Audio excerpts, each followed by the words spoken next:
ایک دوسرے کے نائب اس شخص کے لیے کہ جو شخص ارادہ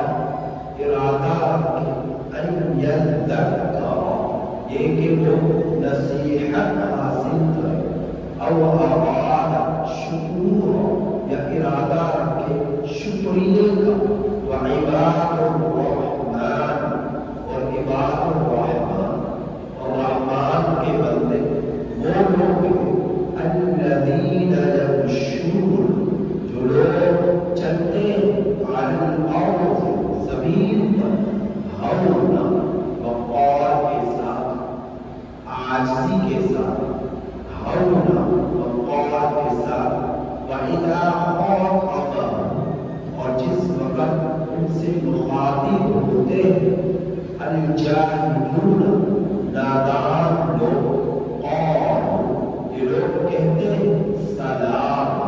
سلامتی والی بات، والذین اور رحمان کے بندے وہ لوگ کہ جو لوگ یبیتون رات گزارتے ہیں لربہم اپنے رب کے لیے سجدہ سجدہ کرتے ہوئے، وقیام اور قیام کی حالت، والذین اور رحمان کے بندے وہ لوگ کہ جو لوگ یقولون کہتے ہیں ربنا اصرف اے ہمارے رب پھیر دیجیے عنا ہم سے عذاب جہنم، جہنم کا عذاب، ان عذابها بے شک جہنم کا عذاب کان تاوان ہے، انہا ساعت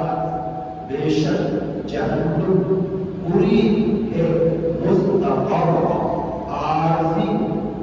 رہنے کے اعتبار سے، ومقام اور ہمیشہ رہنے کے اعتبار سے، والذین اور عباد الرحمن یعنی رحمان کے بندے وہ لوگ کہ اذا انفقوا جس وقت یہ لوگ خرچ کرتے ہیں، لم یسرفوا اسراف نہیں کرتے، ولم یقتروا اور نہ ہی کمی کرتے،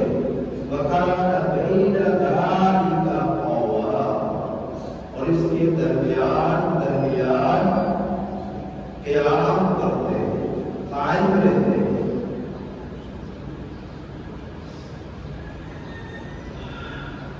میرے رب نے ان آیات کریمہ میں اپنے قدرت کے دلائل بیان کیے۔ پہلی دو آیتوں کی تفسیر گزشتہ سبق میں ہو چکی تھی،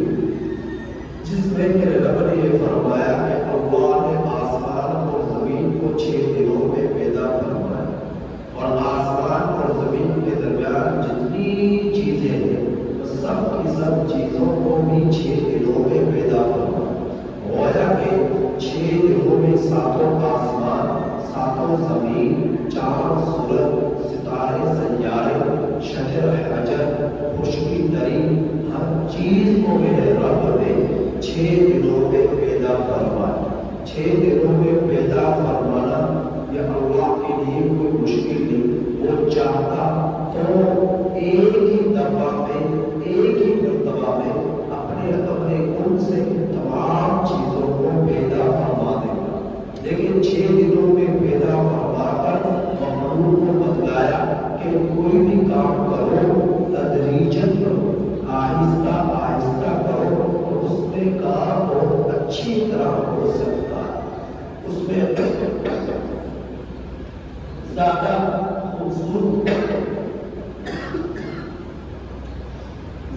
خوبصورتی اور حسن ہے، نقصان سے بچنا ہے۔ جب اللہ تعالیٰ کے لیے اپنے کل سے ہی سارے کام ہو سکتے تھے، کوئی مشکل نہ تھا، لیکن اس نے 6 دنوں کے اندر ان چیزوں کو پیدا کروا کر مخلوق کو یہ سبق دیا کہ کوئی بھی کام کرو تدریجاً کرو، آہستہ آہستہ کرو، جلد بازی کا اختیار کرو کاموں کے کرنے، اور فرمایا کے لیے تو کوئی مشکل نہیں، کوئی بھی کام کرے اذا اراد شیئا ان یقول له کن فیکون، تو کہتا ہے ہو جا، وہ چیز ہو جاتی ہے۔ اور فرمایا کہ پھر ان چیزوں کی پیدائش کے بعد میرا رب عرش پر مستوی ہونا کہ اللہ اپنی شان کے مطابق کس طرح ہے، اس کی کیفیت کیا ہے، اسی پر ایمان ہے کہ بس اللہ عرش پر مستوی ہے۔ لیکن اس چیز کی تفصیل میں جانے کی ضرورت ہے کہ وہ کس طرح بیٹھتا ہے، کس طرح چلتا ہے، کیا وہ کھاتا ہے یا نہیں کھاتا، یا کس طرح پکڑتا ہے، اس کے ہاتھوں کی بناوٹ کیسی ہے، اس کے وجود کی بناوٹ کیسی ہے۔ ان چیزوں میں پردے کی ضرورت ہے۔ اللہ جل شانہ انسانی تقاضوں سے پاک، انسانی وجود جیسے وجود سے پاک، اس کی حالت، اس کی کیفیت، اس کا وجود، اس کی کیفیت کیسی ہے، یہ اللہ کے علم ہے۔ انسانوں میں سے آج تک کسی نے رب کو نہ دیکھا، کسی نے دیکھا تو رب کی تجلی کی کچھ جھلک پڑی، وہ بھی برداشت نہ ہو سکی۔ خیر اس کی تفصیل میں نہیں جاتا، بس اسی پر ایمان رکھا جائے کہ اللہ اپنی کیفیت، خاص کیفیت کے ساتھ عرش پر مستوی، جیسا کہ میں نے بتایا۔ حضرت امام مالک رحمۃ اللہ علیہ سے ان کے شاگردوں نے پوچھا کہ اللہ عرش پر کس طرح مستوی، تو فرمایا کہ اس چیز میں پڑھنے کی ضرورت نہیں کہ اللہ کس طرح مستوی ہے، یا جس طرح میں یہاں بیٹھا،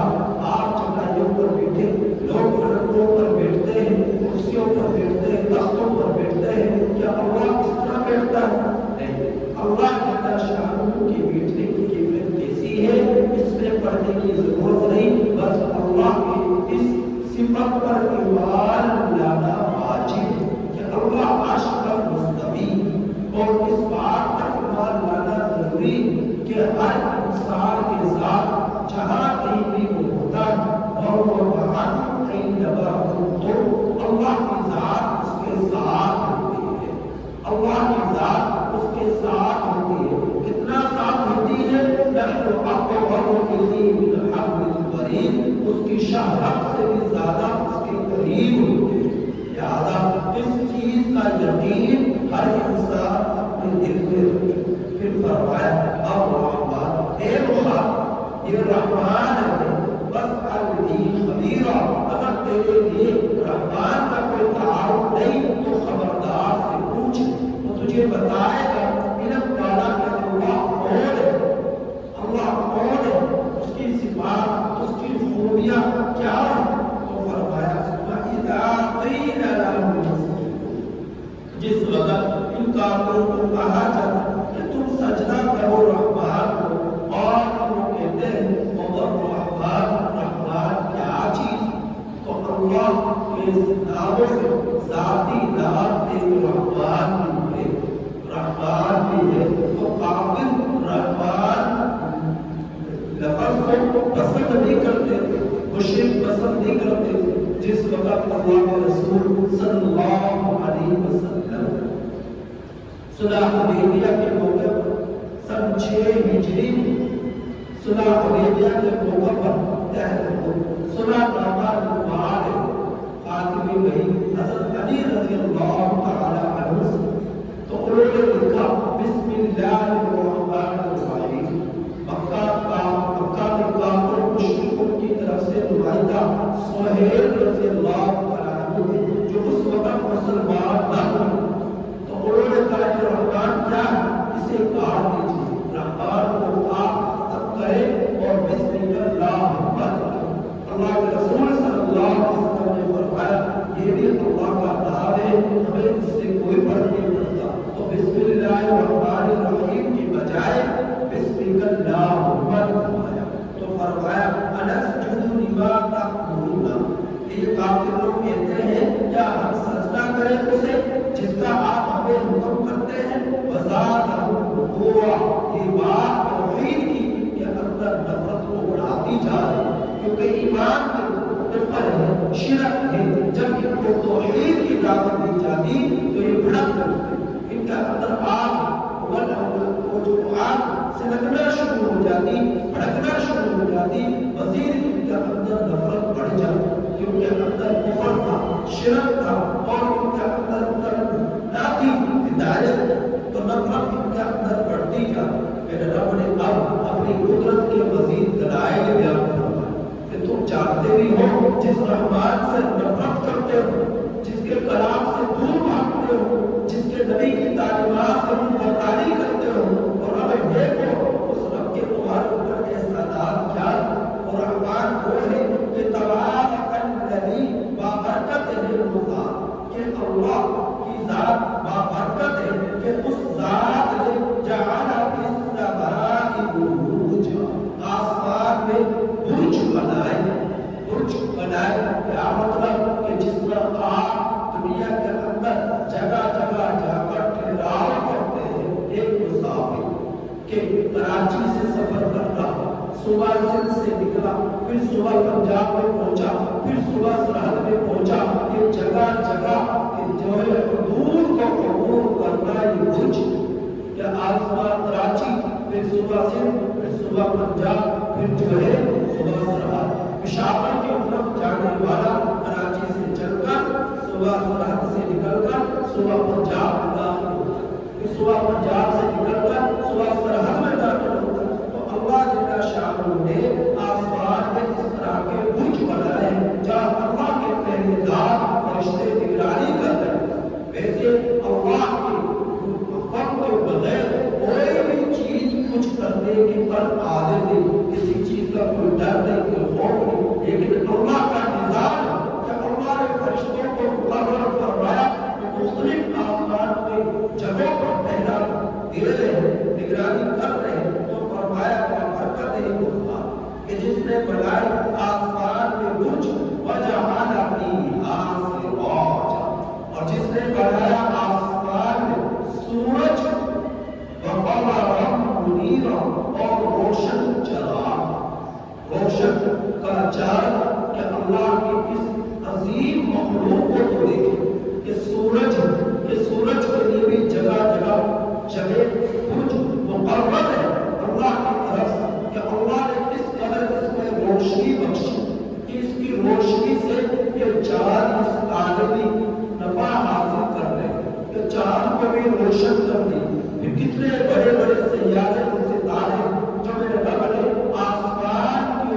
خوبصورتی کو کے ذریعے بڑھا دی، پھر ان کے فائدے اتنے کہ سورج طلوع ہوتا ہے، دن چڑھتا ہے، اور دن چڑھتا ہے، مخلوق اللہ کی روزگار کی تلاش میں نکلتی ہے، کاشتکار کھیتی باڑی کرتا ہے، دفاتر کھلتے ہیں، فیکٹریاں میں کارخانے کھلتے ہیں، مسافر سفر کرتے ہیں، گھروں سے نکلتے ہیں، پرندے مشرق سے مغرب کی طرف جا رہے ہیں، شمال سے جنوب کی طرف جا رہے ہیں، اور اپنے بچوں کی روزی روٹی کا ثواب حاصل کرنے کے لیے تلاش میں نکل پڑے۔ یہ اللہ کی مخلوق دن چڑھتا ہے، لوگ اللہ کی مخلوق اپنے کاموں میں لگ جاتی ہے، اور جو ہی شام ہوتی ہے تو اللہ نے انسان اپنی مخلوق کی راحت کے لیے، سکون کے لیے رات کو بنا دیا کہ میری مخلوق آرام کرے، پرندے بھی آرام کرتے ہیں، جنات بھی آرام کرتے ہیں، انسان بھی آرام کرتے ہیں، اور سناٹا چھا جاتا ہے، اور اللہ نے اس بات کو بطور بیمار کو پیدا کر دیا کہ انسان کو اپنی آغوش میں یہ رات لے لیتی ہے، اور یہ سکون کی نیند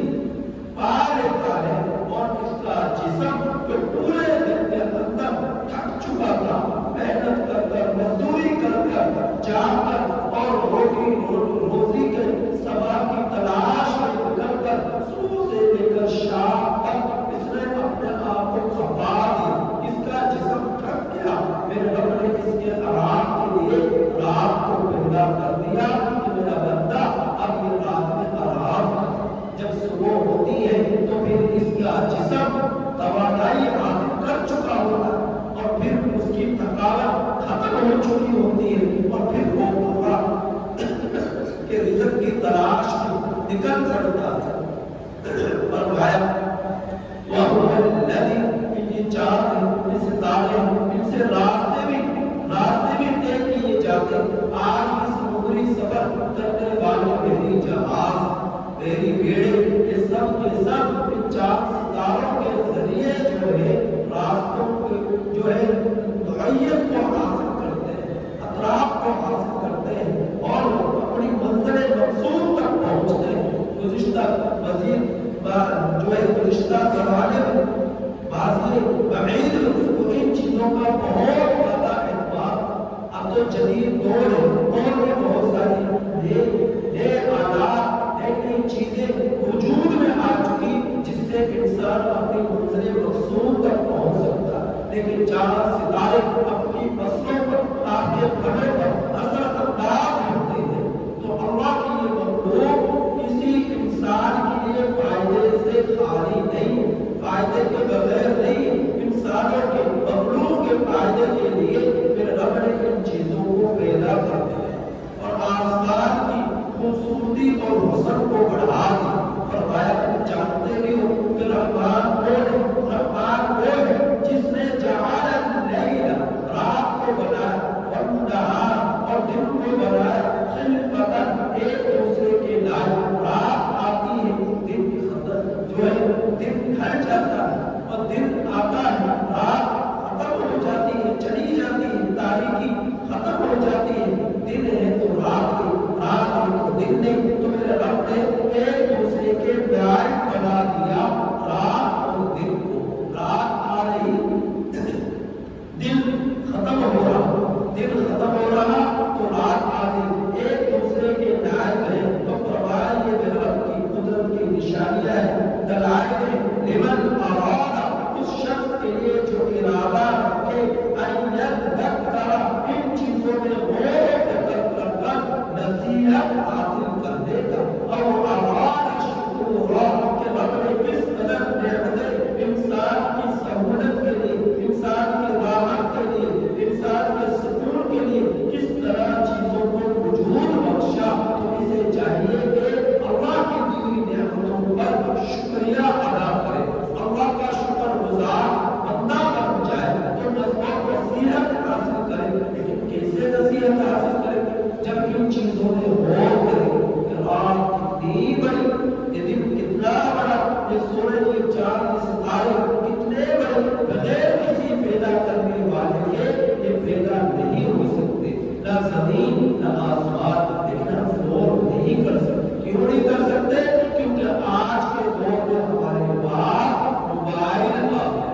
اب انسان جب بھی فارغ ہوتا ہے تو بجائے یہ کہ اللہ کو یاد رکھے، اللہ کی قدرت میں غور و فکر کرے، یہ موبائل میں جب لگ گیا تو موبائل نے اس کی سوچ کو ختم کر دیا، اس کے غور و فکر کو ختم کر دیا، اس کے جو ہے اللہ کی قدرت کی نشانیاں دیکھنے میں اسے اندھا کر دیا۔ تو موبائل میں ساری دنیا آ گئی، ساری دنیا کو موبائل میں دیکھ رہا، اسی میں بس اس کا دماغ کام کرنا بند ہو گیا۔ اور دوسری چیز کہ آج انسان ڈالروں اور کرنسیوں کے چکر میں پڑ گیا۔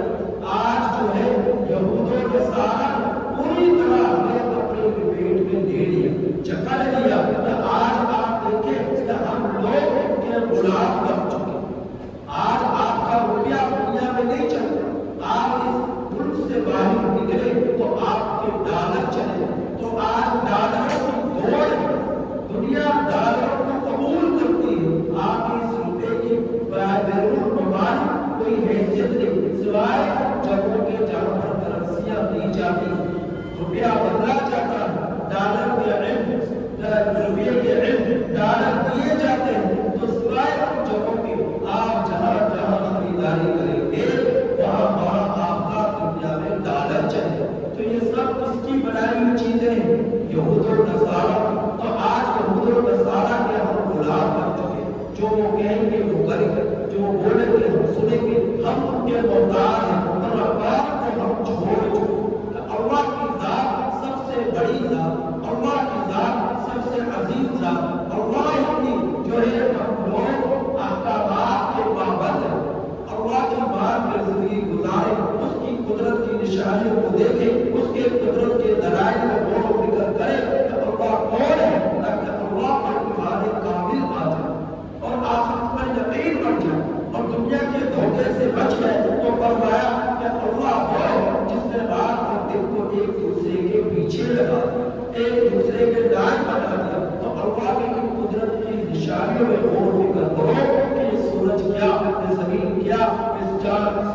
یہ آسمان کیا، یہ چار ستارے کیا، یہ کسی پیدا کرنے والے کے بغیر پیدا نہیں ہو سکتے، کسی کام میں لگانے والے کے بغیر کام میں نہیں لگ سکتے۔ لہذا نصیحت حاصل کرو اور اللہ کے شکر گزار بندے بن جاؤ۔ پھر آگے میرے رب نے عباد الرحمن کی صفات کو بیان کروایا کہ اللہ کے بندے کون ہیں۔ آپ میں سے ہر ایک ان صفات کے مول ہے۔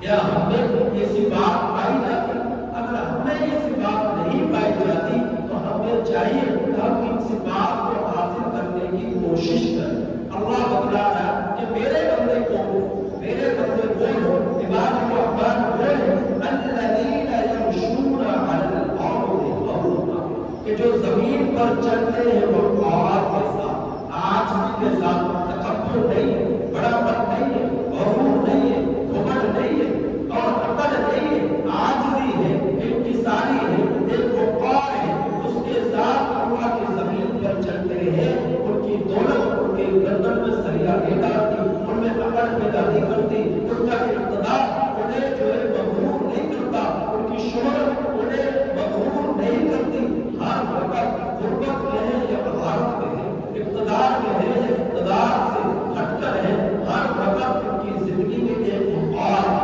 عاجزی ہے، انکساری ہے۔ تو فرمایا کہ اللہ کے بندوں میں سے ایک نمایاں نشانی ہے۔ عباد الرحمن کی صفات میں ایک بنیادی صفت ہے کہ وہ زمین پر وقار کے ساتھ چلتے ہیں۔ دوسری صفت وَإِذَا خَاطَبَهُمُ الْجَاهِلُونَ، جب نادان لوگ ان سے مخاطب ہوتے بات چیت کرتے ہیں، جھگڑا کرتے ہیں، لڑائیاں کرتے ہیں، گالی گلوچ کرتے ہیں، ان کی دل آزاری کرتے ہیں، ان کو ستاتے ہیں، تکلیف دیتے ہیں، ان کی طبیعت کے خلاف ان سے گفتگو کرتے ہیں، جھگڑا بھی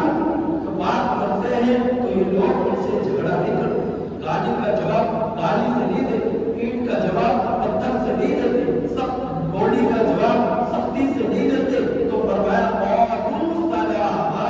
سلامتی والی بات کرتے ہیں، ہمیشہ محبتوں والی بات کرتے ہیں، سلامتی والی بات کرتے ہیں۔ تو کیا ہم میں سے ہے کوئی ایسا؟ آج کیفیت یہ ہے کوئی ایک گالی دے گا ہم 10 سنائیں، کوئی ایک تھپڑ مارے گا ہم 10 ماریں گے، کوئی ایک قدم پیچھے ہٹے گا ہم 10 قدم پیچھے ہٹیں گے، وہ ہم سے ایک مرتبہ نفرت کرے گا 100 مرتبہ نفرت کریں گے، ایک مرتبہ تعلق توڑے گا ہم 10 مرتبہ تعلق توڑیں گے۔ اللہ کے یہ بندوں کی نشانی نہیں ہے۔ عباد الرحمن وہ ہے جو نادان لوگوں سے بھی سلامتی والی بات کرتے ہیں، جھگڑا نہیں کرتے جھگڑالو لوگوں سے، نفرت نہیں کرتے نفرت کرنے والوں سے، تعلقات نہیں توڑتے تعلقات توڑنے والوں سے، تو ہمیشہ وہ سلامتی کے ساتھ رہتے ہیں، سلامتی والی گفتگو کرتے ہیں۔ رحمان کی بندوں میں عباد الرحمن کی نشان صفات میں ایک تیسری صفت یہ ہے کہ والذین یبیتون لربہم، جب وہ رات گزارتے ہیں تو اپنے رب کے لیے ان کی رات گزرتے ہیں، اس حالت میں سجدے کی حالت، قیام کی حالت کہ راتوں میں وہ جاگتے ہیں، فحش کام کرنے کے لیے نہیں، عیاشیاں کرنے کے لیے نہیں، بے حیائی کرنے کے لیے نہیں، رات کا کچھ حصہ ان کا سجدوں میں گزرتا ہے، رات کا کچھ حصہ اللہ کی عبادت میں گزرتا ہے، اللہ کی یاد میں گزرتا ہے۔ تو کیا مشکل ہے کہ ہم صبح صادق سے آدھ گھنٹہ پہلے اٹھ کر اللہ ہمیں سے ایک کو توفیق عطا فرمائے ہم تہجد کی نماز پڑھیں،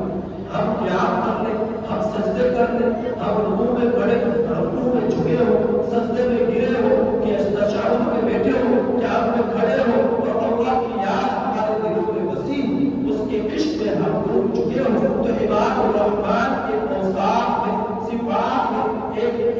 صفت یہ بھی ہے کہ راتوں میں جاگ کر اس کے سامنے سجدوں میں پڑے ہوتے، قیام میں کھڑے ہوتے اور اللہ کی یاد میں لگے ہوئے ہوتے، اس حال میں ان کی رات گزرتی ہے۔ فرمایا اگلی صفت سنیے والذین یقولون، عباد الرحمن وہ لوگ جو کہتے ہیں ربنا اصرف عنا عذاب جہنم، اللہ سے فریاد کرتے ہیں، دعائیں مانگتے ہیں اے ہمارے رب ہم سے پھیر دیجیے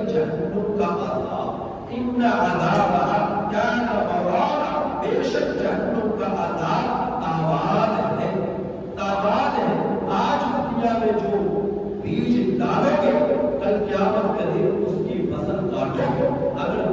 برائیاں کی جہنم اس کا نتیجہ ہے. اگر شیطانی کام کیے جہنم اس کا نتیجہ ہے. اگر رحمان کی خلاف ورزی کی جہنم اس کا ٹھکانہ ہے. تو آج ایسا کرو گے کل ویسا بھگتو گے. لہٰذا دنیا کے اندر رہتے ہوئے اللہ سے ڈرتے رہو, جہنم سے بڑا بھاگتے رہو. جہنم بہت بھیانک چیز, بہت بری جگہ اور بہت برا ٹھکانہ. لہٰذا جہنم سے ہمیشہ پناہ مانگتے رہو اور اللہ سے ڈرتے رہو. تو عباد الرحمن کی صفات میں ایک صفت یہ ہے کہ وہ جہنم سے ڈرتے ہیں, جنت کا شوق رکھتے ہیں اور اللہ سے جہنم سے پناہ مانگتے ہیں اور جنت کو طلب کرتے ہیں. یہ عباد الرحمن کی صفات ایک بنیادی صفت. تو کوئی ہے جس کے دل میں جہنم کا ڈر ہے, اللہ کے عذاب اور گرفت کا ڈر ہے, اور وہ اللہ سے فریاد کرتا ہے کہ اے اللہ مجھے جہنم سے بچا لے. جہنم کی آگ دنیا کی آگ سے 69 گنا